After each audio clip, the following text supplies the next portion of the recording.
শ্রীকৃষ্ণ করলে রাসলীলা আর আমরা করলে ভুল, এমনটা অনেকে মনে করে। তাদেরকে কি বলবো? আমরা ভগবানের লীলার সাথে মিলিয়ে ফেলি, সেটা কি আদৌ প্রেম? আগে আমাকে বিচার করতে হবে। প্রেমে কি আমি বলে কিছু হয়? রাধার নাম কেন আমরা আগে নিই? রাধা কৃষ্ণ, কৃষ্ণ রাধা নয় কেন? দেখো, আমরা একটু চুপ থাকি, দেখবে অনেক সমস্যার সমাধান হয়ে যায়। সেই জন্য শাস্ত্রে আছে মৌন থাকো, মৌনে চ কলহ নাস্তি। যে মৌন থাকে তার কোনো কলহ হয় না, তার কোনো শত্রু এই নেই। বোবার কোনো শত্রু নেই, আমরা শুনেছি একদমই। তো। মৌনে চ কলহ নাস্তি। নমস্কার বন্ধুরা, সকলকে শুভকামনা। আজ কিন্তু আমরা বাইরের কোলাহল বা কোনো জাগতিক চাওয়া পাওয়া নিয়ে কথা বলতে আসিনি। আজ আমরা এমন সত্য নিয়ে কথা বলবো যা আমাদের অন্তরে রয়েছে, তবে তাও আমরা তাকে বাইরে খুঁজি। তিনি কে? স্বয়ং ভগবান, স্বয়ং ঈশ্বর। আজ আমরা শ্রীকৃষ্ণের রাসলীলা, রাধা মাধবের গল্প, বৃন্দাবনের রজের মাহাত্ম্য, বৃন্দাবনের মাহাত্ম্য, কৃষ্ণ কথা নিয়ে আলোচনা করব। এটুকু বলতে পারি, আপনি যদি ভক্ত হন, ভগবানের এই কথা শুনতে আপনার সত্যিই ভালো লাগবে।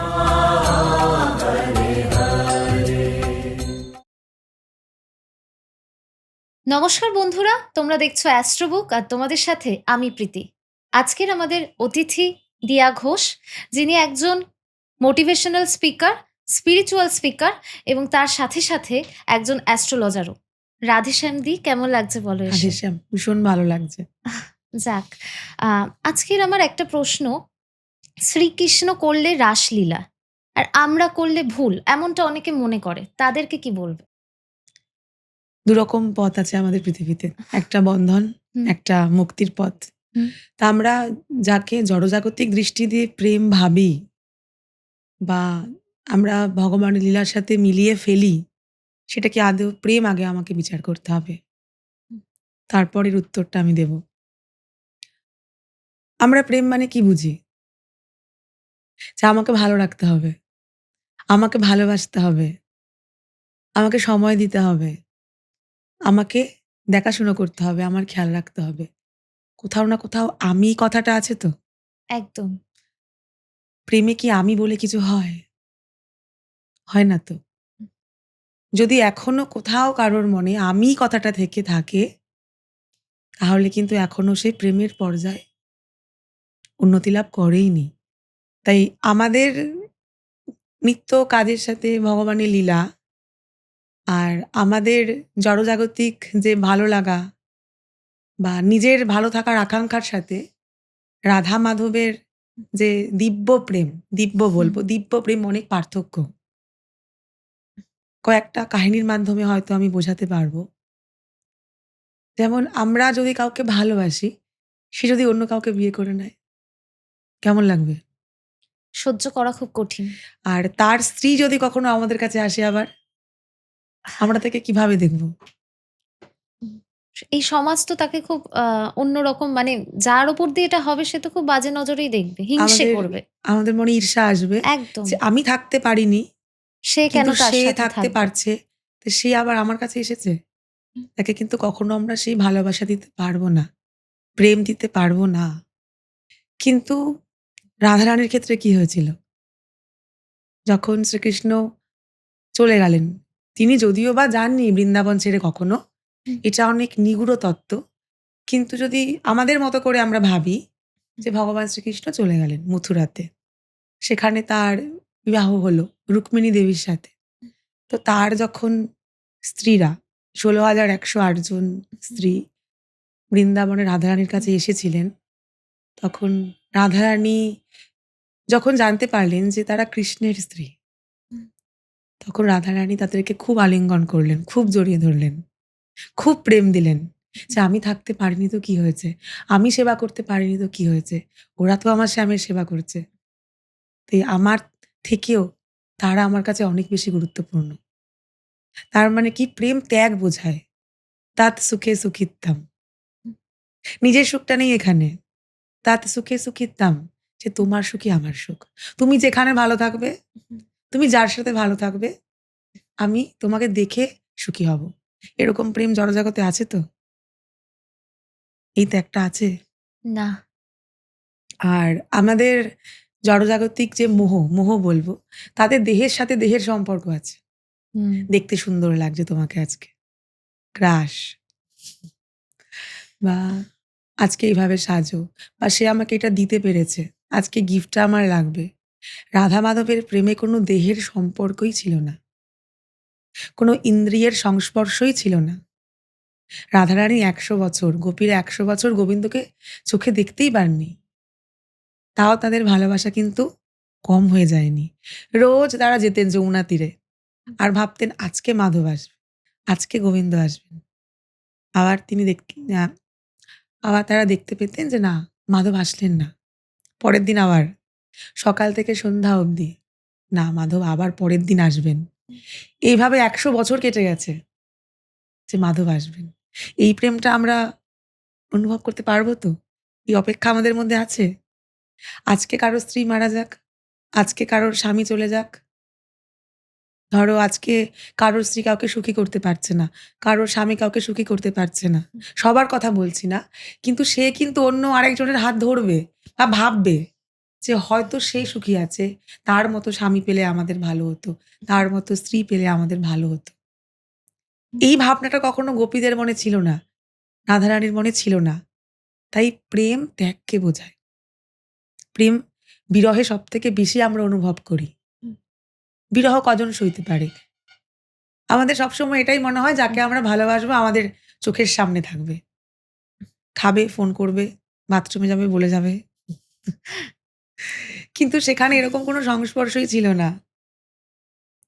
যেমন উদ্ধবজি যখন বৃন্দাবনে এসেছিলেন, তার খুব জ্ঞানের অহংকার ছিল। তিনি গোপীদেরকে বোঝাতে এসেছিলেন যে শ্রীকৃষ্ণ কিন্তু ভগবান, তিনি কিন্তু তোমাদের সখা নন, তোমাদের প্রেমী নন। যশোদা মায়ের সন্তান তিনি নন, নন্দ বাবা লালা তিনি নন। তিনি ভগবান, তিনি পরমাত্মা, তিনি ব্রহ্ম। তোমাদের এই ভুল ধারণা তোমরা ত্যাগ করো। তোমাদের মনকে ব্রহ্মে স্থির করো, পরমাত্মাকে দাও, ভগবানকে দাও।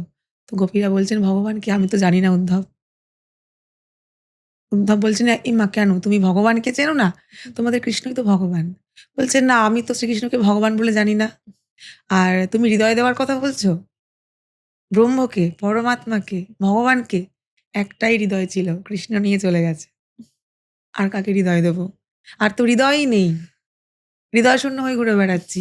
একটাই হৃদয় ছিল, গোবিন্দ নিয়ে গেছেন। এরকম প্রেম আমরা পারবো? নিজের সুখের কথা আমরা আগে চিন্তা করি। হুম। যদি কেউ এসে বলে না আমি তোমাকে বিয়ে করতে পারবো না, আমি অন্য কাউকে বিয়ে করব, সেখানেই শুরু হয়ে যাবে ২ মিনিটে তীব্র বশীকরণ। একদমই। হবে তো? এবার আমাকে বশ করতে হবে, এবার আমাকে বশীকরণ করতে হবে, আমার কাছে নিয়ে আসতে হবে। ও কি করে আমাকে ছাড়া ওর সাথে ভালো আছে, হুম। এই এই বিষয়গুলো। বশীকরণ, সম্মোহনের চিন্তাভাবনা গোপীদের মনে ছিল না, রাধারানীর মনে ছিল না। হুম। এরকম একটা ঘটনা আছে যে নারদ মুনি হুম। গেছেন দ্বারকাতে। তার তো ১৬,১০৮ জন স্ত্রী। হুম। প্রত্যেকটি ঘরে একটি করে শ্রীকৃষ্ণ ছিলেন। এরকম নয় যে একজনই শ্রীকৃষ্ণ, ১৬,১০৮ জন নারী। আচ্ছা। নারদ মুনি একদিন গিয়ে দেখেছিলেন যে প্রত্যেক ঘরেই হুম। একটি করে শ্রীকৃষ্ণ। হুম। তা ধরো সে কোনো স্ত্রীকে চুল বেঁধে দিচ্ছে, হুম। কোনো স্ত্রীকে রান্না করে দিচ্ছে। হুম। নারদ মুনি অবাক হয়ে গেছিলেন যে এটাও সম্ভব? এটা আমরা পারবো তো? পারবো না কিন্তু। একটা মানুষ একই জায়গায় ৩ টে মেয়ের সাথে, ৩ টে ছেলের সাথে থাকতে পারবে? গোবিন্দ পারতেন, কৃষ্ণ পারতেন। ১৬,১০৮ জন নারী, ১৬,১০৮ জন গোবিন্দ। আর নারদ মুনিকে ভগবান বলেছিলেন, শ্রীকৃষ্ণ, যে তুই যে সবসময় বলিস যে আমার স্ত্রীরা আমাকে নিয়ে অভিযোগ করে, যে গোপীদের মধ্যে এমন কি আছে? রাধারানীর মধ্যে এমন কি আছে? আমরা কি তার সেবা করি না? আমরা কি তাকে ভালোবাসি না? খুব ভালোবাসে না আমাকে? দাঁড়া একটা পরীক্ষা দিই। তুই চেষ্টা করে দেখ ওরা পাস করতে পারে কিনা। হুম। তখন ভগবান বলছেন যে ওদেরকে গিয়ে বল যে ভগবান অসুস্থ, গোবিন্দ অসুস্থ, চরণের রজ লাগবে, তবেই তিনি সুস্থ হবেন, না হলে হবে না। প্রথমে সব স্ত্রীদের কাছে তিনি গেছেন একজন একজন করে। সবার নরক যাওয়ার ভয়। কেউ বলছে পতি, কেউ বলছে স্বামী, কেউ বলছে ব্রহ্ম, কেউ পরমাত্মা, কেউ ভগবান। আমাদের চরণরজ তার মস্তকে গেলে হুম। আমি তো নরক চলে যাব। মানে শ্রীকৃষ্ণের কথা কেউ চিন্তা করছে না কিন্তু। হুম। যে তার কষ্ট হচ্ছে। নারদমুনি ফিরে এলেন খালি হাতে। হুম। এমনকি নারদমুনিও কিন্তু দেননি। তারও হুম। ভয় ছিল। তখন গোবিন্দ বলছেন, "যা, এবার বৃন্দাবনে যা। আমার গোপীদের কাছে চলে যা।" তখন নারদমুনি গেছেন। যমুনার তীরে বসে আছেন গোপীরা। আর ভগবানকে মনে করে কাঁদছেন, বিরহে কাঁদছেন। হুম। যে তখন কি হতো? এখন বৃন্দাবন শূন্য। কোথায় কানহা? কোথায় আমাদের শ্যামসুন্দর? নারদমুনিকে দেখে সবাই ছুটে গেছেন।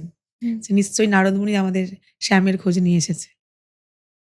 নারদমুনি বলছেন, "কি আর বলবো? তোমাদের গোবিন্দ অসুস্থ।" হুম। তখন গোপীরা বলছেন, "তাহলে উপায়? কি করে সুস্থ হবেন?" তখন নারদমুনি বলছেন, "উপায় আছে, কিন্তু উপায় যে করবে তার নরকপ্রাপ্তি একদম কনফার্ম হবেই। হুম। নরকে কত কষ্ট।" হুম। গোপীরা বলছেন যে, "বলুন না যে কি উপায়?" নারদমুনি বলছেন, "চরণের রজ লাগবে। শুদ্ধ ভক্তের চরণের রজ। শুদ্ধ ভক্তের চরণের রজ মাথায় ঠেকালে গোবিন্দ সুস্থ হয়ে যাবে। হুম। যে যেখান থেকে পেরেছে, হুম। যেখান থেকে পেরেছে রজ সংগ্রহ করছে। হুম। পারলে নৃত্য করছে। হুম। নৃত্য করে, করে সেই রজগুলো নারদমুনিকে হাতে দিয়েছে। হুম। বলছেন, "এবার নিয়ে যান।" তখন নারদমুনি বলছেন, "তোমাদের ভয় করছে না?" হুম। কপি বলছে, "না কেন? ভয় করবে কেন?" হুম। রাধারানী বলছেন, "না ভয় করছে না তো।" নারদমুনি বলছেন যে, "নরক যাওয়ার ভয় নেই? হুম। আমি যে বললাম নরক যেতে হতে পারে?" হুম। তখন গোপী বলছেন, "নরকের রাস্তাটা কোথায়? দেখিয়ে দিন। চলে যাচ্ছি।" আমাদের শ্যামসুন্দর কষ্টে থাকবে, আমাদের শ্যামসুন্দর অসুস্থ থাকবেন, আর আমরা ভালোভাবে দিন কাটাবো। আমরা ভাববো নরক প্রাপ্তি হবে। এর চেয়ে আমাকে নরক পাঠিয়ে দিন। আমরা সবাই নরক যেতে প্রস্তুত। তখন নারদমুনি বলছেন, "শ্যামসুন্দরের মাথায় চরণরজ পরে ঠেকাবো। আগে নিজের মাথায় একটু ঠেকিয়ে নিই।" নারদমুনি সেই রজ নিয়ে গেছেন। হুম। সবাই অবাক। তার স্ত্রীরা। তখন গোবিন্দ বলছেন, "এইজন্যই আমি গোপিকাদেরকে ভালোবাসি। তারা আজকে আমাকে কতদিন দেখে না। বৃন্দাবন থেকে মথুরা কত দূর? হুম। চাইলে আসতে পারে না? হুম। আসতেই তো পারে। কিন্তু গোপিকাদের প্রেম রাধারানীর প্রেম দর্শনের নয়, স্পর্শের নয়, অনুভবের, বিরহের, স্মৃতির, ভাবনার, অন্তরঙ্গতায়, বহিরঙ্গতায় নয়। যেটা আমরা পারব না। তাই কখনোই যদি আমরা ভাবি কৃষ্ণ করলে লীলা গোপীদের সাথে আর আমরা করলেই বিলা, তাহলে এরকম ভালোবাসতে হবে। এরকম ভালোবাসতে হবে। আর শ্রীকৃষ্ণ যখন বৃন্দাবন ছেড়ে চলে গেছিলেন, তখন তার ১১ বছর বয়স। ১১ বছর হ্যাঁ, বয়স। ১১ বছর বয়স। লীলা-বিলা কিছুই তো সেখানে আর কাজ করে না। না। সেটা আমরা ভাবি। আর গোপিকাদের বয়স ৮ থেকে ৮০। দাঁত ওঠেনি এরকম গোপিকাও আছে। আবার দাঁত আচ্ছা। পড়ে গেছে এরকম গোপিকাও আছে। সেখানে কাম বাসনা থাকবে কোথায়? তারা সকলে দেখছে গোবিন্দর মধ্যে হুম। তিনি আমার স্বামী। হুম। ৮ বছরের একটি বালিকাও ৮০ বছরের দাঁত নেই ঠাকুমাও। হুম। কি করে? কারণ সেখানে দেহের সম্পর্কটা নেই তো। হুম। জন্ম মৃত্যু জরা ব্যাধির তো ঊর্ধ্বে তাদের প্রেম। হুম। আত্মার সাথে পরমাত্মার প্রেম। যেখানে কোনো দেহজ সুখ চলে না। আমরা পারব না। সেখানে বৈরাগ্য, নিষ্কাম, স্বার্থহীনতা, তৎসুখে সুখিত্তাম। এখানে কোনো স্বার্থ নেই। এরকম প্রেম জড়জগতে তুমি কোথাও পাবে না। আর গোবিন্দও ঠিক সেভাবেই গোপিকাদের ভালোবাসতেন, কামনা বাসনাহীনভাবে। শ্রীকৃষ্ণকে পেতে আমাদেরকে কামনা বাসনা ত্যাগ করতে হয়।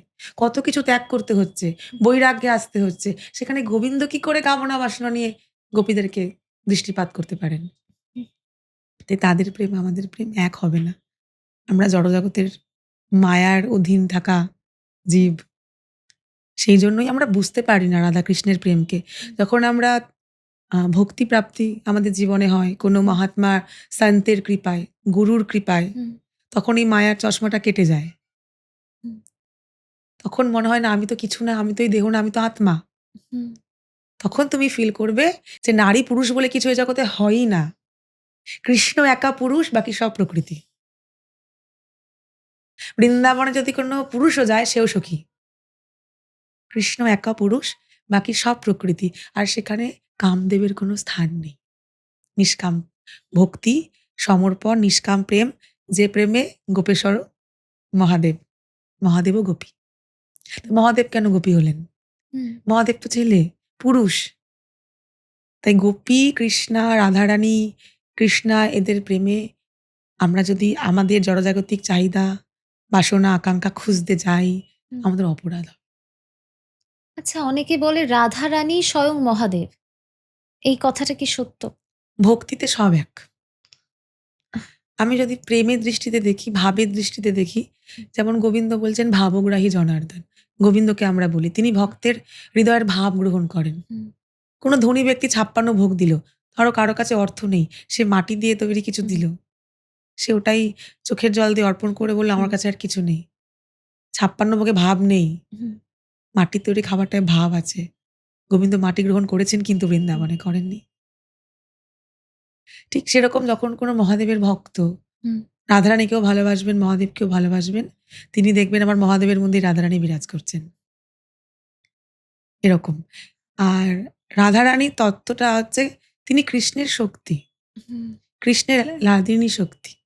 আমরা আহ্লাদ করি যেমন, হ্যাঁ, লাদিনী শক্তি রাধারানী। আর রাধারানীকে ছাড়া কৃষ্ণ কোনো লীলা করতে পারবেন না। কারণ আগে রাধারানী শক্তি প্রদান করবেন, কৃষ্ণ সেই শক্তি গ্রহণ করে হুম, তারপর গোবর্ধন পর্বত তুলে ধরবেন। তারপর তিনি অসুরদেরকে বধ করবেন। হুম, তাই আজকে যারা ভাবেন যে নারী শক্তি, ভগবান তো তাই দেখিয়ে দিয়েছেন। লাদিনী শক্তি রাধারানী। কৃষ্ণ পূর্ণ শক্তি নয় কিন্তু। হুম, রাধারানী পূর্ণ শক্তি। রাধা পূর্ণ শক্তি, কৃষ্ণ পূর্ণ শক্তিমান। রাধা পূর্ণ শক্তি, হুম, কৃষ্ণ পূর্ণ শক্তিমান। রাধারানীর থেকে হুম, শক্তি নিয়ে কৃষ্ণ শক্তিমান হয়ে গেলেন। হুম, ২ বস্তু ভেদ নাহি, শাস্ত্রেরও প্রমাণ। তো রাধারানী আর মাধবের মধ্যে কোনো ভেদ নেই। যিনি রাধা তিনি মাধব, যিনি মাধব তিনি রাধা। গোবিন্দের নারী রূপ। আচ্ছা। যেমন রাধারানী বলছেন, "মম এব পৌরসম রূপম গোপিকা মনমোহনম।" যিনি গোপিকাদের মনমোহন করেন, হুম, তিনি আর কেউ নন, তিনি হুম, আমার পুরুষ রূপ। একাম জ্যোতিরাভূত বেদা, রাধা মাধব রূপকম। হুম, ঋগ্বেদ। একটা প্রদীপ, হুম, একটাই শিখা জ্বলছে। ওই শিখাটাই রাধা মাধব, মিলিত রূপ। হুম, তাই আমরা কখনোই রাধা মাধবকে এক করে, আমরা কখনোই রাধা মাধবকে আলাদা করে দেখব না। হুম, একভাবে দেখব। যদি আজও আমরা ভাবি শ্রীকৃষ্ণের বিগ্রহে শুধুমাত্র কৃষ্ণই আছেন, রাধারানী নেই, হুম, আমাদের দর্শনটা ভীষণ অসম্পূর্ণ। আগে এই তত্ত্বটা জানতে হবে যে কৃষ্ণের থেকে রাধারানী আসলেও হুম, রাধারানী পূর্ণ শক্তিমান। তার থেকে শক্তি নিয়ে হুম, আমাদের গোবিন্দ সব লীলা করছেন। আর রাধা মাধব পৃথক নন। হুম। প্রত্যেক শাস্ত্রে বলা হয়েছে। বলো। রাধার নাম কেন আমরা আগে নিই? রাধা কৃষ্ণ। কৃষ্ণ রাধা নয় কেন? দেখো, এটা কিন্তু প্রত্যেকের ক্ষেত্রে যেমন হুম। হর গৌরী বলা হয়। হরগৌরী। তার আগে কিন্তু দেখো গৌরী শঙ্করও বলা হয়। হ্যাঁ, গৌরী শঙ্কর আগে গৌরীশঙ্কর। মায়ের নামটা নেওয়া হয়। হ্যাঁ, লক্ষ্মী নারায়ণ, হ্যাঁ। নারীর নাম আগে নেওয়া হচ্ছে, নারীর স্ত্রীর নাম নাম আগে। আগে নেওয়া হচ্ছে। হুম, এটা প্রেমের দিক থেকে তো অবশ্যই।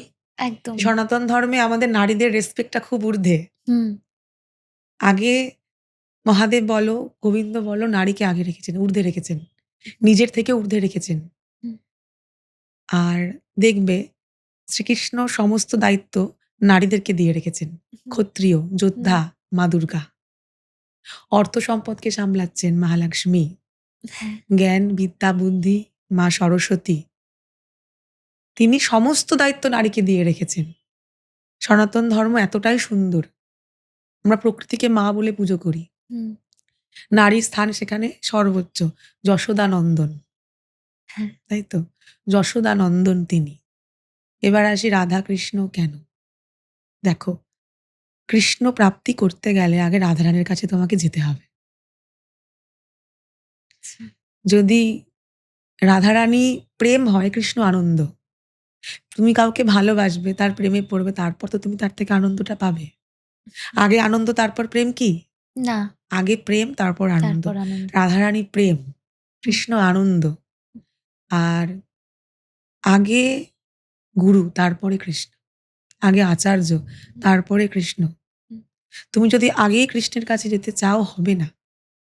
তোমাকে আগে কৃষ্ণকে অনুভব করতে হবে। কৃষ্ণ প্রেমকে অনুভব করতে হবে। সে কৃষ্ণ প্রেমকে হৃদয়ে দিতে পারেন একমাত্র রাধারানী। কৃষ্ণের থেকেও রাধারানী অনেক বেশি করুণাময়ী। কৃষ্ণ তাও তোমার দোষ ত্রুটি দেখবে, ভুল ত্রুটি দেখবেন, যে ও ১৬ মালা জপ করছে কিনা, ৪ নিয়ম পালন করছে কিনা, কাম, ক্রোধ, লোভ, মোহ, মদ, মৎসর্য থেকে মুক্ত হয়েছে কিনা। রাধারানী এসব কিছুই দেখেন না। রাধারানীর দৃষ্টি পড়া মাত্রই আমরা শুদ্ধ হয়ে যাই। তাই যাকে পেতে আগে যার কাছে শরণাপন্ন হতে হবে, সে পরম তত্ত্ব, পরম গুরুতত্ত্ব বলতে পারো, তার নামটা আগে আমরা নিই। আগে রাধারানী, তিনি কৃপা করলে পরে শ্রীকৃষ্ণ। যেমন ধরো একদিন বৃন্দাবনে রাধারানী খুব মান করেছেন, মান সরোবরে। তিনি খুব মান করেন, এটা আমরা জানি যে নারীরাও খুব মান করেন, আর ছেলেরা এসে বারবার তাদের মান ভাঙান, তাই তো? রাধারানীর ক্ষেত্রেও হয়, কিন্তু আমাদের ক্ষেত্রে এটা উল্টো, যে আমরা ভাবি যে আমাকে সুখ দাও, তুমি কেন আসোনি, কেন ফোন করনি, কেন আমাকে এটা দাওনি, কেন জন্মদিন মনে রাখোনি, কেন অ্যানিভার্সারি মনে রাখোনি, আমরা মান করতে বসে পড়লাম। কিন্তু রাধারানীর মানটা সম্পূর্ণ উল্টো। রাধারানী কিভাবে জগৎকে কৃপা করে দেখো। রাধারানী কৃপা না করলে কৃষ্ণকে পাওয়া সম্ভব নয়। তখন গোবিন্দ অনেকবার বলেছেন যে তুমি কেন মান করেছো বলো। রাধারানী কিছুতেই তার মান ভাঙাচ্ছেন না। শেষে গোবিন্দ তার চরণ ধরেছে, চরণ বক্ষে স্পর্শ করে বলছেন, রাধে তুমি বলো কি করলে তোমার মান ভাঙবে। তখন রাধারানী বলছেন, ওই যে ত্রেতা যুগে শূর্পণখা এলো তোমার কাছে, ছলনা করে এলো বলে তুমি তাকে গ্রহণ করলে না, তুমি তাকে ফিরিয়ে দিলে, তুমি এত নিষ্ঠুর। ছলনা করে আসলেও, সুন্দরী হয়ে আসলেও সে তো তোমার কাছে এসেছিল, তুমি তো ভগবান, তুমি তো ওকে পোষাতে পারতে, তুমি তো ওকে কৃপা করতে পারতে, কেন করনি তুমি কৃপা? তুমি কথা দাও যে সামনে কলিযুগ আসবে, তুমি সকলকে কৃপা করবে, তুমি কারো দোষ ত্রুটি দেখবে না, যে কে পাপী, কে পুণ্য করছে, কে চোর, কে ডাকাত, বা কে অন্যায় করছে, অধর্ম করছে, তুমি সবার উপরে কৃপা দৃষ্টি দেবে, সবাইকে শুদ্ধ করবে, এবং তোমার চরণ প্রাপ্তি সবার হবে, তাহলে আমি মান ভাঙাবো। তখন গোবিন্দ বলছেন, এ তো বড় মুশকিল, আমার দৃষ্টি পড়লেই তো খুদ বেরিয়ে আসে, তাহলে আমার হৃদয় দিয়ে হবে না, তুমি তোমার হৃদয় আমাকে ধার দাও, রাধে তোমার হৃদয় আমাকে ধার দাও। রাধারানী বলছেন, ঠিক আছে তাই হবে, তুমি আমার হৃদয়টা নিয়ে যাও। কাকে পেলাম কলিযুগে আমরা? তার মহাপ্রভুকে। মহাপ্রভু। মহাপ্রভু গোবিন্দ, কিন্তু তার অন্তরের ভাব রাধারানীর। তিনি রাধারানীর ভাব নিয়ে এসেছিলেন, তিনি আর বিচার করেননি কে পাপী, কে সাধনা করছে, কে তপস্যা করছে, তিনি সকলকে কৃপা করেছেন, সকলকে কৃষ্ণ প্রেম দিয়েছেন। এই যে হরে কৃষ্ণ মহামন্ত্র, যার মাধ্যমে আমরা মুক্তি লাভ করি, আমাদের বন্ধন নাশ হয়, আমরা আনন্দ পাই, আমাদের জন্ম জন্মের প্রারব্ধ নাশ হয়ে যায়, এটা কার আজ্ঞা ছিল? তুমি জগৎকে উদ্ধার করো, রাধারানীর আজ্ঞা ছিল। তুমি বিচার করবে না, কথা দাও, শ্যাম তুমি কথা দাও, ওরা তোমার সন্তান, যদি তুমি কৃপা না করো ওরা কার কাছে যাবে? এটা কার প্রেম, কার কৃপা, কার করুণা? রাধারানীর কৃপা। সেই জন্য যদি আমরা আগে রাধারানীর চরণে গিয়ে শুয়ে পড়ি, গোবিন্দ আর দেখবেন না কিছু, কি দোষ আছে, কি ত্রুটি আছে। যদি একবার রাধারানী বলে দেন যে ও আমার, তুমি আর কিছু বিচার করো না, ও চলে এসেছে, শত পাপী হলেও গোবিন্দ গ্রহণ করে নেবেন, সে ব্যক্তি শুধরে যাবে। সেই জন্য আগে ভক্তরা রাধারানীর নামটাই নেন, আগে রাধে তারপর কৃষ্ণ। এই যে বৃন্দাবনে গেলেই মানুষ মাটিতে লুটোপুটি খায়, মাটি নিজের মাথায় মুখে মাখে, তো এই মাটির রহস্য কি? বৃন্দাবনের মাটিটা ঠিক মাটি বলবো না, রজ বলবো। রজ। এবার রজের অনেক রহস্য রয়েছে। কেন? দেখো, যখন বৃন্দাবন তৈরি হবে তখন রাধারানী বলেছিলেন, যেখানে যমুনা নদী নেই, যেখানে গোবর্ধন নেই, সেখানে আমি যাব না। কেন বলেছিলেন? কারণ গোলকধাম বৃন্দাবন, যেটা আসল গোলকধাম, বৈকুণ্ঠ শুনেছি, গোলকধাম শুনিনি। হ্যাঁ, ওটা আমাদের নিত্য ঘর বলতে পারো, আত্মার। তো সেখানে তখন গোবিন্দ বলেছিলেন রাধারানীকে, অনেক তো যুদ্ধ হলো, অনেক তো জ্ঞান প্রদান হলো, চলো গিয়ে প্রেম বিতরণ করে আসি, জগৎকে একটু প্রেম শিখিয়ে আসি। রাধারানী বলেছিলেন যে, যেখানে যমুনা নদী নেই, চত্রনা যমুনা নদী, যাত্রা গোবর্ধনাম নাস্তি, সেখানে আমি যাব না, সেখানে আমি রমণ করব না, সবাইকে নিয়ে চলো। ভগবান স্বয়ং গোবর্ধন, ব্রহ্মা বিষ্ণু মহেশ্বর স্বয়ং সেখানে বিরাজ করছেন পর্বত রূপে। তেত্রিশ কোটি দেবদেবী, 33 প্রকার দেবদেবী হুম। সেখানে বিরাজ করছেন। মহালক্ষ্মী সেখানে বিরাজ করছেন। গোপিকাদের চরণ রজ, হুম। সেখানে ভগবান খালি পায়ে বিচরণ করেছেন। নন্দ বাবা বলছেন, জুতো পর, কোমল পায়ে আঘাত লাগবে। নন্দ বাবার 9 লাখ গরু ছিল। তখন ভগবান বলেছিলেন, তাহলে এই 9 লাখ গরুর পায়ে জুতো পরিয়ে দাও। নন্দ বাবা বলছেন, সম্ভব না, অনেক জুতো লাগবে। ভগবান বলছেন, তাহলে আমিও জুতো পরবো না। সারা বৃন্দাবনে ভগবান খালি পায়ে বিচরণ করেছেন, রাধারানী বিচরণ করেছেন, কত শুদ্ধ ভক্তের চরণ ধুলি পড়েছে, গোপিকাদের চরণ রজ। সেই জন্য বৃন্দাবনের ধুলির এত মাহাত্ম্য। যদি আমাদের আহ কপালে মস্তকে বৃন্দাবনের রজ আমরা হুম। স্পর্শ করাই না, আমাদের রাধা মাধবের প্রতি প্রেম বৃদ্ধি পাবে। আর দেখবে, যখন দ্বারকাতে সুদামা এসেছিলেন, হুম। চাইলে কিন্তু ভগবান তাকে রথে করে নিয়ে আসতে পারতেন, আনেননি, হাঁটিয়ে হাঁটিয়ে নিয়ে গেছেন। কেন? ভগবান কি নিষ্ঠুর? ভগবানের রথ ছিল না? কি ভগবান ভুলে গেলেন যে তার কষ্ট হচ্ছে? ভগবান কি চেয়েছিলেন? যে আমার ভক্তের চরণ পড়ে যেন দ্বারকার মাটি শুদ্ধ হয়ে যায়। ভগবান বলছেন, আমার থেকেও আমার ভক্ত বড়। ভক্তের স্থান ভগবান শ্রেষ্ঠ, শ্রেষ্ঠ স্থান দিয়েছেন। আমার থেকে আমার নাম বড়, নামের থেকে আমার ভক্ত বড়। হুম। অহং ভক্ত পরাধীনাম। তিনি ভক্ত বৎসল। অগণিত ভক্তদের চরণ স্পর্শ রয়েছে বৃন্দাবনে। হুম। এমনকি কত বিধর্মীরা এসে বৃন্দাবনে ভক্ত হয়ে গেছেন। তাজ বেগম, রাস খান, রহিম খান, কত ভক্ত আছেন যারা আমাদের ধর্মের ছিলেনই না। যেমন রাহিম খানের কাহিনী বলি। তিনি যখন বৃন্দাবনে এলেন, শ্রীনাথজির মন্দিরে গেলেন, সেখানে তাকে প্রবেশ করতে দেওয়া হয়নি। হুম। তার যে বেশটা তো অন্যরকম বেশ। কি করে বুঝবে ভক্তরা যে তিনি শুদ্ধ ভক্ত? হুম। তার নামটাও তো রাহিম, দেখে তো মনে হচ্ছে তিনি অন্য ধর্মের। তাকে তাড়িয়ে দেওয়া হলো। সেদিন ভগবান কোনো ভোগ গ্রহণ করেননি। ভক্তরা বুঝতে পারেন যে ভগবান ভোগ গ্রহণ করছেন না। তখন ভগবানকে জিজ্ঞাসা করা হলো, "কি হলো? তুমি কেন ভোগ গ্রহণ করছো না?" তখন তারা বুঝতে পারলেন যে কোনো এক ভক্ত এসেছিল। তার অবমাননা করা হয়েছে। হুম। জিজ্ঞাসা করা হলো যে, "এরকম কি হয়েছিল কিছু আজকে মন্দিরে?"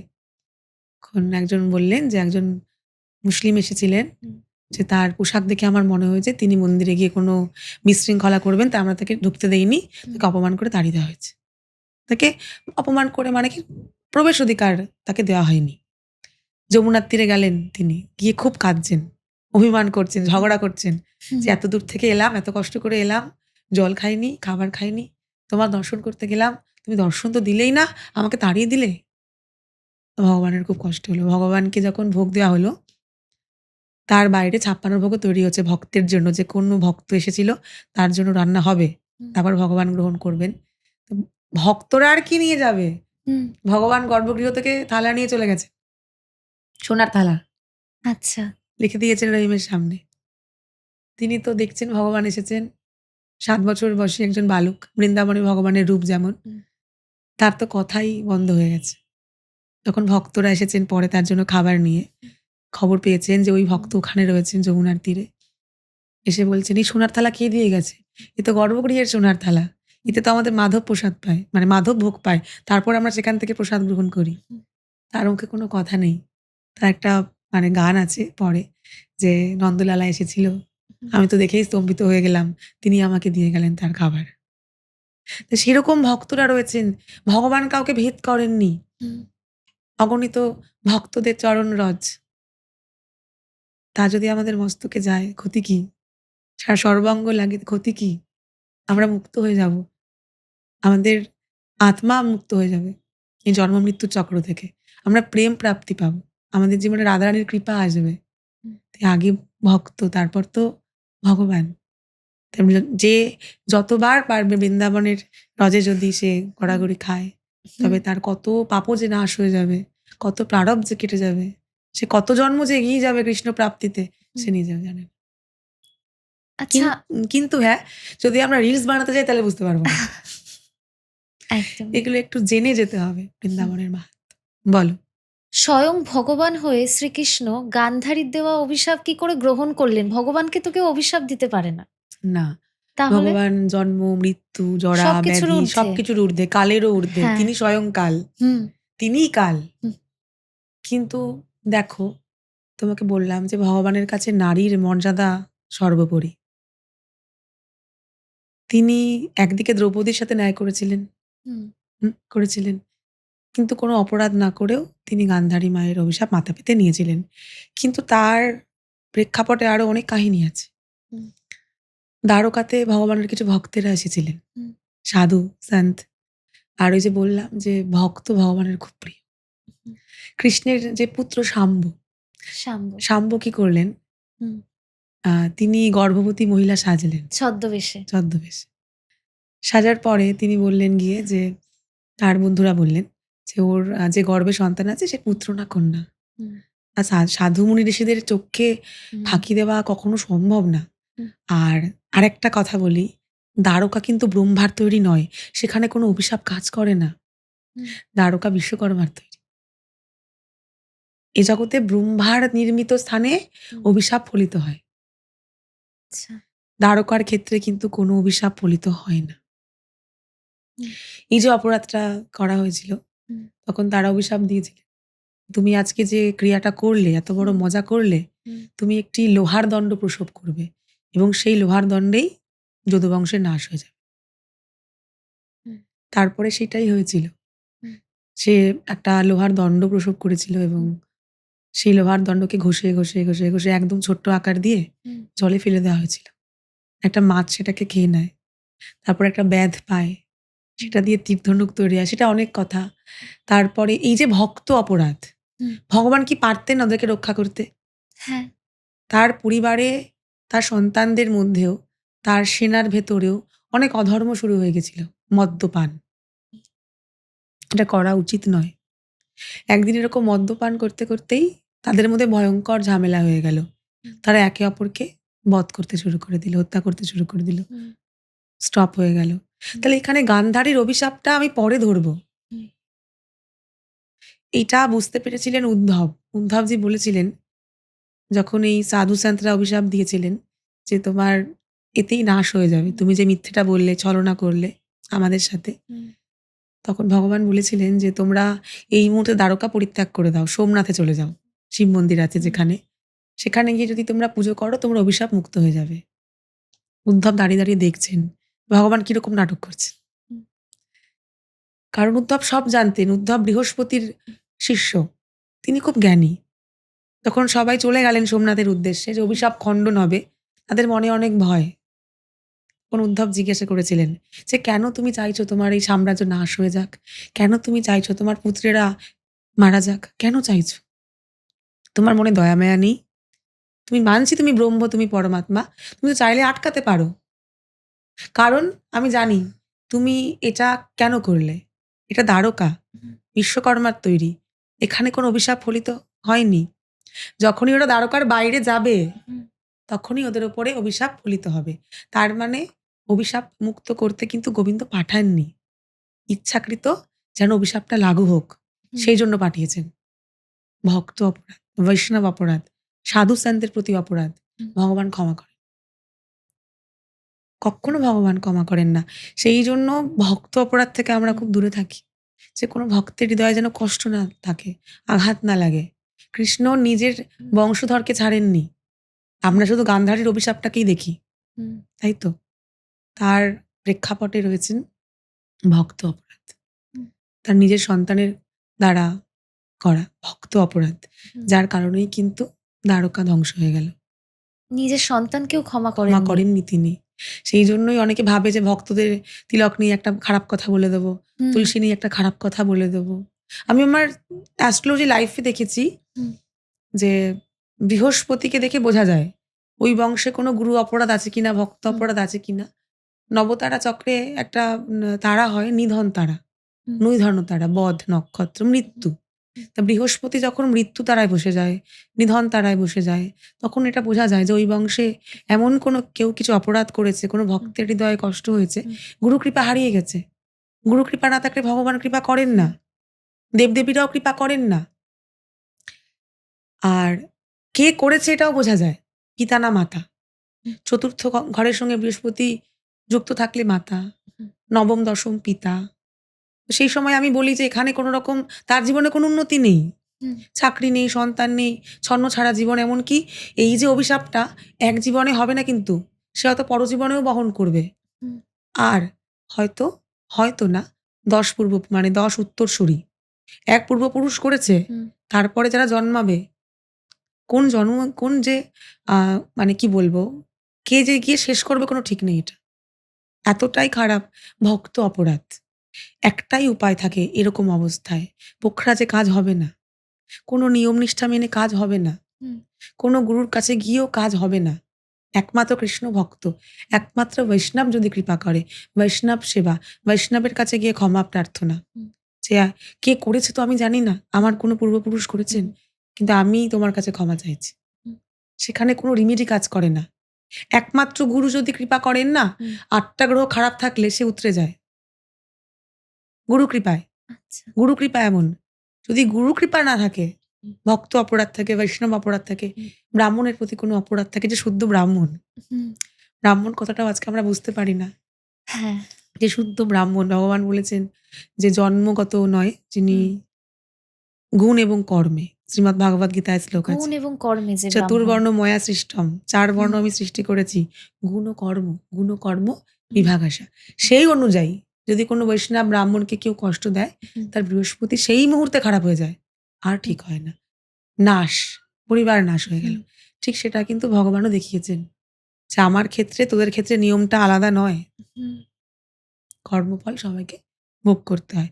তো ভগবানের যে এই যে লীলা হলো, ভগবান দাঁড়িয়ে দেখছেন তার সাম্রাজ্য ধ্বংস হয়ে যাচ্ছে, হুম, দ্বারকা জলের নিচে চলে যাচ্ছে, তার বংশ নির্বংশ হয়ে যাচ্ছে। ভক্ত অপরাধ। গান্ধারী মার অভিশাপ তো রয়েছেই, হুম। এটাও আছে, ভক্ত অপরাধ। আচ্ছা, পূর্বজন্ম কতটা সত্য? শ্রীমদ্ ভগবদ্ গীতায় ভগবান বহু শ্লোকে বলেছেন পূর্বজন্ম হয়। হুম, যেমন ভগবান বলছেন ৪র্থ অধ্যায় যে, "তোমার আমার বহু জন্ম হয়েছে অর্জুন, তুমি জানো না কিন্তু আমি জানি। হুম, বহুনি মে ব্যতীতানি জন্মানি তব চ অর্জুনা।" তোমার আমার বহু জন্ম হয়েছে। হুম, তোমার তোমার মনে নেই কিন্তু আমার মনে আছে। হুম, ভগবান কেন বললেন? "দেহিনা আস্মিনি যথা দেহে কৌমারং যৌবনং জরা হুম, তথা দেহান্তর প্রাপ্তি হুম, ধীর তত্র ন মুহ্যতি।" দেহি যেমন আমাদের কৈশোর আসছে, যৌবন আসছে, হুম, বার্ধক্য আসছে, মৃত্যু হয়ে হুম, যাচ্ছে। আত্মাও সেরকম অন্য দেহে চলে হুম, যাচ্ছে। যে পণ্ডিত, যে জ্ঞানী, যে জানে, সে কখনো এগুলো নিয়ে শোক করে না। ভগবান বলছেন। হুম, শ্রীমদ্ ভাগবত গীতায় কত জায়গায় আছে যে পুনর্জন্ম হয়। ভগবান কেন কখন বলছেন যে, "মামো উপেত্য তু কৌন্তেয় পুনর্জন্ম ন বিদ্যতে।" হুম, আমাকে লাভ করলে তোমার আর পুনর্জন্ম হবে না। মুক্তির উপায়। হুম, মামো উপেত্য তু কৌন্তেয় পুনর্জন্ম ন বিদ্যতে। তা ভগবান তো বলছেন যে পুনর্জন্ম হয়। শাস্ত্র তো বলছে পুনর্জন্ম হয়। শ্রীমদ্ ভাগবত গীতা আজকে মানুষ পড়ে না বলেই কিন্তু জানো তো হুম, আজকে এত মানে দ্বিধা মানুষের হৃদয়ে। হুম, যদি একবার একটু কষ্ট করে শ্রীমদ্ ভাগবত গীতাটা পড়ে, জন্ম, মৃত্যু, পুনর্জন্ম সবকিছুর একটা আইডিয়া মানুষের হয়ে যাবে। ধর্ম, অধর্ম। সেখানে ভগবান কতবার বলেছেন পুনর্জন্ম হয়। ভগবান নিজেও বলেছেন, "তুমি আমি বহুবার এসেছি। আবার আসবো। হুম। আমাদের মৃত্যু হবে না। দেহের মৃত্যু হয়, আত্মার মৃত্যু হয় না।" অনেক জায়গায় রয়েছে। সাংখ্যযোগে রয়েছে, তারপর অনেক শ্লোকে রয়েছে। আচ্ছা, কোন উপায়ে মানুষের প্রারব্ধ নাশ হয়? দেখো ভগবান বলছেন যে, "জন্মা কর্মা চ মে দিব্যাম হুম, এবাম যা বেত্তি তত্ত্বতা হুম, ত্যক্তা দেহাম পুনর্জন্ম হুম, নায়েতি মামেতি সাহা অর্জুনা।" হুম, যে আমার যে জন্ম, কর্ম হুম, এগুলো দিব্য, জড়জাগতিক নয় ভগবানের হুম, লীলা। হুম, সে জানে তাকে আর জন্ম নিতে হয় না। হুম, জন্ম কখন নিতে হবে না? যখন আমার সমস্ত প্রারব্ধ ভুগে নাশ হয়ে যাবে। এ আচ্ছা, জগতের সমস্ত কর্মঋণ শোধ হয়ে যাবে। পাপ এবং পুণ্যও কিন্তু। পাপও পুণ্য। হুম, শুধুমাত্র পাপ নয়। ধরো তুমি অনেক পুণ্য করেছ। হুম। তোমাকে অনেক সুখ ভোগাবে ভগবান। তোমার যদি মুক্তির এটা তোমার লাস্ট বার্থ হয়। কিন্তু যদি আমি আমার সব প্রারব্ধ তার চরণে সমর্পণ করি, না ভুগতে হবে। তাও ভুগতে হবে। অবশ্যমেব সুখও ভোগ করতে হবে। অবশ্যমেব ভোক্তব্যম কৃতম কর্ম শুভাশুভম। ভক্তের জন্যও লাগু। হুম, এবার একটু পার্থক্য আছে। হুম, যখন আমরা একাদশী করব, হুম, যখন আমরা হরিনাম করব, ভগবানের নাম জপ করব, তখন যেটা হবে, ধরো আমার ক্ষেত্রে বলি, হুম, আমাকে দিয়ে হয়তো আমার এমন কোনো পূর্বজন্মে অনেকগুলো জন্ম হয়তো আমাদের। হুম, কর্ম আছে, আমাকে এখনো লক্ষ জন্ম নিতে হবে হুম। সেগুলো ভোগ করতে। লক্ষ জন্মে আবার আমি লক্ষ কর্ম করব, লক্ষ কোটি কর্ম করব। হুম। সে আরো কত জন্ম হবে ঠিক নেই। যখন আমরা ভগবানের চরণে চলে যাই, সর্বধর্মান পরিত্যাজ্য মামেকং শরণং ব্রজ, তখন কি হয়, ভগবান বলছেন যে এক জন্মে ওকে সবকিছু ভুগিয়ে দে। হুম। ওকে যেন আর লক্ষ জন্ম নিতে না হয়। একাদশী যখন আমরা করব, হুম। হরে কৃষ্ণ মহামন্ত্র জপ করব, শ্রী রাধারানীর নাম আমরা জপ করব, এই সমস্ত যে কর্মফল হুম। এক জীবনে আমাদের জীবনে আসবে। একটাই জীবনে, মানে কষ্ট বেশি, হুম, হুম। কষ্ট বেশি।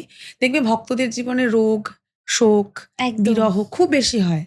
আমাদের মনে হতে পারে যে এত কেন কষ্ট, যদি এত ভক্তি করবি তো কি লাভ ভক্তি করে? কিন্তু ভক্ত কি ভক্তি ছাড়ে? না। ভক্ত ভক্তি ছাড়ে না। কারণ তারা জানে সে কেন কষ্ট পাচ্ছে। সারাদিন ধরে বৃষ্টি হচ্ছে। হুম, ভালো লাগবে? হুম। ২ ঘন্টার বৃষ্টি হয়ে সুন্দর রোদ উঠে গেল। কেমন লাগবে? দারুণ লাগবে। বাহ! কাজকর্মে অনেক সুবিধা হবে। হ্যাঁ। ঠিক সেরকম যদি আমাদেরকে এরকম কেউ সুযোগ সুবিধা দেয় যে পুনরপি জননম পুনরপি মরণম, আর হবে না। হুম, এই জন্মে ভুগে নে, যা আছে। চলে আয় ভগবানের ধামে। এই যে জগন্নাথের লীলা হচ্ছে। হুম, ভগবান তো একজনের অসুখ নিয়ে নিয়েছিলেন, হুম। ভক্ত মাধবের। তিনি চাইলেন তো মাধবকে সুস্থ করতে পারতেন। তিনি করেননি। না। তো মাধব বলেছিলেন যে, "তুমি কেন আমাকে সুস্থ করে দিচ্ছ না?" তখন ভগবান বলছেন, "এটা তোমার প্রারব্ধ, ভুগে নাও। হুম, এই ভোগটা সম্পন্ন হলে তুমি আমার সঙ্গে আমার ধাম ফিরে যাবে। হুম। ভগবত ধাম। যদি আমি এটা নিয়ে নিই, তোমাকে পরজন্মে আবার ভুগতে হবে।" আচ্ছা। আজকে ধরো মৃত্যুর আগে কেউ একটা ভয়ঙ্কর পাপ করল। হুম। পরের দিন তার মৃত্যু হয়ে গেল। তার মানে তার মৃত্যুতে সবকিছু শেষ হয়ে গেল? না। না। তার যদি পুণ্য থাকে সে স্বর্গে লোকে যাবে। হুম, তার পাপ থাকলে নরকে যাবে। আবার তাকে আসতে হবে।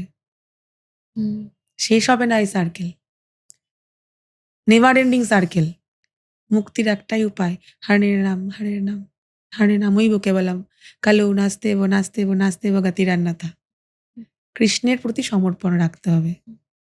আজকে আমরা কার কাছে যাব? যে বন্ধন মুক্ত। হুম, সেই পারে আমাকে বন্ধন মুক্ত করতে। হুম। কৃষ্ণ বন্ধন মুক্ত। তিনি পারেন আমাদেরকে প্রারব্ধ থেকে বের করে এনে ভগবানের ধাম পৌঁছে দিতে। কিন্তু অপরাধ শূন্য হয়ে হরিনাম করতে হবে। অপরাধ শূন্য হয়ে একাদশী করতে হবে। হুম, আমি রোজ অপরাধও করব, হুম। আমি হরিনামও করব। সেই রোজগারও করছি, খরচও করছি। হ্যাঁ। ৳২ রোজগার, ৳৩ খরচ। ওভাবে হবে না। আচ্ছা, সব ব্রত একদিকে। আর হচ্ছে একাদশীর ব্রত একদিকে। হ্যাঁ, কেন একাদশীর ব্রতের মাহাত্ম্য কি? আর কিভাবে করা উচিত? এখন একাদশীতেই আমি দেখেছি যে মানুষ বেশি খাওয়া-দাওয়া করে। দেখো একাদশী সায়েন্টিফিক ব্যাখ্যাও আছে। হুম, যতদূর আমি একটু পড়াশোনা করেছি। অটোফ্যাজি বলে একটা হুম, কথা আছে। যখন ১২ থেকে ১৪ ঘন্টা যখন আমাদের দেহ খাবার পায় না, যে কোষ, সেই যে কোষগুলোকে খেতে শুরু করে দেয়। হুম, পুরনো কোষগুলো ডিস্ট্রয় হয়ে যায়। হুম, হুম, নতুন কোষগুলো আবার তৈরি হয়। আর আমাদের শরীরের ডিটক্সিফাই হুম, ন্যাচারাল ভাবে। এটা একটা। এতে কি হয়? অনেক রোগ আমরা যে অটোফ্যাজির মাধ্যমে মুক্ত হয়ে গেলাম। হুম, আর কোনো অসুখ হওয়ার সম্ভাবনা থাকে না কিন্তু পরবর্তী সময়। হুম, আরেকটা কি হয়, 11th ডে তে হুম, জলের যে এফেক্টটা অনেক বেশি থাকে আমাদের শরীরে। হুম, প্রকৃতিতেও কিন্তু দেখবে চাঁদের আকর্ষণে জলের উপরে এফেক্টটা সবচেয়ে বেশি থাকে 11th ডে তে। হুম। আর আমাদের শরীরে 60% ই তো জল। হ্যাঁ। এবার যদি আমরা আরো অন্ন গ্রহণ করি, তখন জলের যে পরিমাণটা আরো বাড়ে, আরো জল খাচ্ছি। হুম, যদি আমরা একটা দিন একটু জল থেকে বিরত থাকি, হুম, খাবার থেকে বিরত থাকি, আমাদের শরীর তো রেস্ট পাচ্ছে। এটা সায়েন্টিফিক্যালি। হুম, ডিটক্সিফাই হচ্ছে, নতুন কোষের সঞ্চার হচ্ছে, হুম, মাইটোকন্ড্রিয়া গুলো আবার পুনরুজ্জীবিত হচ্ছে। এগুলো আমাদের সায়েন্টিফিক ব্যাখ্যা। আমাদেরই ভালো। আমাদের জন্য ভালো এটা। হুম, এতে কি হয়, আমাদের যে বার্ধক্যটা খুব তাড়াতাড়ি চলে আসে না দেখবে? হুম, অনেকে খুব অল্প বয়সে মনে হয় অনেক বয়স হয়ে গেছে। হুম, কিন্তু হবে না। তুমি অনেকদিন পর্যন্ত ইয়াং থাকবে। হুম, স্কিন ভালো থাকবে। দেখবে ভক্তরা মুখে কিছু মাখে না। হুম, ওদের স্কিন এমনি গ্লো করে। আমার কথা বলছি না, আমি ভক্ত না। হুম। ভগবানের দাস মাত্র। যারা সত্যিই ভক্ত, যারা বৈষ্ণব, দেখবে ওদের কিছু মাখতে হয় না। ওরা প্রেমানন্দ মহারাজ। হ্যাঁ, একদম। ওরা একাদশী করছেন, ওরা উম নাম জপ করছেন রাধা, রাধা। দেখবি হুম, ওদের স্কিন কিরকম? ওরা হ্যাঁ। কোন ফেসিয়াল করায়? কিছুই ফেসিয়াল করার না। তো এই যে প্রসেসটা আমাদের সনাতন ধর্মে মুনি ঋষিরা দিয়ে গেছেন, এটা সম্পূর্ণ সায়েন্টিফিক্যালি। কারণ মানুষ আজকে সবার আগে সায়েন্স খোঁজে। হুম, এটা আমি সায়েন্টিফিক্যালি বললাম। আর যদি আমি আধ্যাত্মিক দিকে বলি, একটা দিন আমাদের খিদেকে একটু সংযম করতে হয়, হুম, নিদ্রাকে একটু সংযম করতে হয়। উপবাস কথার অর্থ হচ্ছে ভগবানের নিকটে বাস। না খেয়ে থাকাকে শুধু উপবাস বলে না। আমি হুম, শুধু না খেয়ে আছি আর ফোন টিপছি। ঘুমিয়েই পড়লাম। উপবাস, নিকটে, ভগবানের নিকটে বাস করলাম একটা দিন। এই একটা দিন যদি আমি আহার থেকে বিরত থাকি, হুম, খিদে থেকে বিরত থাকি, জল থেকে বিরত থাকি, নিদ্রা থেকে বিরত থাকি, হুম, আমার মধ্যে এমনি তপস্যার শক্তি আসবে। হুম, পশু জীবন তো নয়, জীবনটা তো মনুষ্য জীবন। হুম, তপস্যার জন্যই তো দেওয়া, ভগবানের থেকে পাওয়া। হুম, দুর্লভ মানব জন্ম। হুম, প্র্যাকটিস বলতে পারো। আর একাদশীর দিন যেটা হয় যে পঞ্চশস্যে পাপ নিবাস করে। যে পঞ্চশস্য আছে, হুম, পাপ নিবাস করে। পাপটাকে তুমি টক্সিন ধরে নাও, হুম, টক্সিন ধরে নাও। হুম, আমার শরীরে টক্সিন প্রবেশ করবে, হুম, শরীরে রোগ হবে। তো একাদশী করার অনেক ভালো দিক আছে। সব সব দিকই ভালো। হুম, কোনটাই খারাপ নেই। আরো বেশি এক্সট্রা বেনিফিট কি? অশ্বমেধ যজ্ঞের ফল, হুম, স্বর্ণ দানের ফল, গোদানের ফল, এই ফল, ওই ফল। ভগবান ফল ঢেলে দিয়ে দিয়েছেন। হুম, যা অন্য কোনো ব্রতে তুমি পাবে না। আর ভগবত ধাম প্রাপ্তি, ভগবত ধাম প্রাপ্তি। তো ভক্ত যদিও বা কোনো ফল প্রাপ্তির আশায় একাদশী করে না, হুম, সে ভগবানকে ভালোবেসে করে। যেমন তব কথামৃতম তপ্ত জীবনম। আমি এমনি ভালোবাসি গোবিন্দকে। আমার কোনো কিছুর ফল চাই না। হুম। কিন্তু একাদশী প্রত্যেকটা মানুষের করা উচিত। সধবা, বিধবার জন্য এরকম কোনো বিষয় নেই একাদশীর।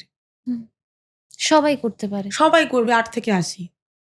হুম, যদি এরকম এখন হয়েছে, যদি কেউ জল না খেয়েও করতে পারে। হুম, মানে জল না খেয়ে সে করতে পারছে না, সে ফল খেলো। হুম, পঞ্চশস্য খেলো না। আচ্ছা। যখন তুমি ইস্কনে যাবে, আমাদের গৌড়ীয় মঠে যাবে, হুম, বৃন্দাবনে যাবে, হুম, দেখবে ভক্তরা অনুকল্প তৈরি করে। আচ্ছা। সূর্যমুখী তেল দিয়ে বিভিন্ন সবজি তৈরি করছে, যেগুলো পঞ্চশস্যকে বাদ দিয়ে। হুম, সেগুলো গ্রহণ করে আস্তে, আস্তে প্র্যাকটিস করুক। হুম। তারপর ফল দিয়ে, তারপর লাস্টে জল খেয়ে, আর একটা সময় নির্জলা করে। দেখবে শরীর ভালো থাকবে, হেলথ ভালো থাকবে, মন ভালো থাকবে, স্কিন ভালো থাকবে। আচ্ছা দি ব্রত শেষ করব কিভাবে? এটা তো বলতে পারণের একটা সময় থাকে। আচ্ছা। পারণের একটা সময় দিয়ে দেবে। তুমি যে হুম, গুরুকে মানো, হুম, তার একটা পেজ ফলো করবে। হুম, সেই সময়ের মধ্যে জল গ্রহণ করবে আর হুম। একটু অন্ন গ্রহণ করবে। ভগবানকে নিবেদিত প্রসাদ আচ্ছা। একাদশীর ফল তোমার হবে। তবে হ্যাঁ, তুমি নাম জপ করো, হুম, একাদশী করো, তুমি ব্রত করো, কিন্তু ভক্তদেরকে সম্মান করো না, বৈষ্ণবদেরকে সম্মান করো না, তবে হুম, এগুলো করে আর কোনো লাভ নেই। হুম, আগে ভক্তদেরকে সম্মান করতে হবে, হুম, বৈষ্ণবদেরকে সম্মান করতে হবে। তারপরে গিয়ে তুমি এগুলো করো অপরাধ শূন্য হয়ে। হুম, আমি একাদশীও করলাম, কাউকে খারাপ কথা বলে দিলাম। হুম, আমি হরিনামও করছি, কাউকে খারাপ কথা বলে দিচ্ছি। হুম, হ্যাঁ, আমরা সবাই জড়জগতের মানুষ, যেহেতু রাগ আমাদের মধ্যে আছে। হয়ে যায় কখনো, কখনো। হুম, সবাই তো আমরা শুদ্ধ নই তো। হুম, কাম চলে আসে, ক্রোধ চলে আসে। কিন্তু একটু যদি নিয়ন্ত্রণ করি। হুম, এই যে আমাদের বাণীটা বড় কঠোর হয়ে যায় মাঝে, মাঝে। তাই না? হুম, যদি আমরা একটু চুপ থাকি, দেখবে অনেক সমস্যার সমাধান হয়ে যায়। সেই জন্য শাস্ত্রে আছে মৌন থাকো। মৌনে চ কলহ নাস্তি। যে মৌন থাকে তার কোনো কলহ হয় না। তার কোনো শত্রুও এই নেই। বোবার কোনো শত্রু নেই আমরা শুনেছি একদমই। তো। মৌনে চ কলহ নাস্তি। তো ভক্তি জীবনে থাকতে গেলে একটু এটা অনুভব করতে হবে যে নাম জপ করছি, একাদশী করছি। হুম, আমার কারণে যেন কেউ কষ্ট না পায়। একদম। আমি যদি কাউকে কষ্ট দিলাম, তবে আমার ভক্তিটা হয়তো ভগবান গ্রহণই করলেন না। সে প্রেমটা গোবিন্দ গ্রহণই করলেন না। তো একটু এই বিবেচনাগুলো করে আমাদেরকে একাদশী হরিনাম করতে হবে। পডকাস্টের এই টপিক তোমার কেমন লেগেছে সেটা কিন্তু কমেন্টে জানাতে ভুলো না এবং এরকম আধ্যাত্মিক আলোচনা তোমরা আগামী দিনে আরো শুনতে চাও কিনা সেটাও কমেন্টে জানিও। আচ্ছা তোমরা কিন্তু পুরো ভিডিও দেখছো তবে সাবস্ক্রাইব করতেই ভুলে যাচ্ছ। প্লিজ সাবস্ক্রাইব করে দাও কারণ তোমাদের একটা সাবস্ক্রাইব আমাদেরকে ভালো ভালো গেস্ট আনতে অনেক সাহায্য করে। সকলে খুব ভালো থাকো, আনন্দে থাকো। হর হর মহাদেব।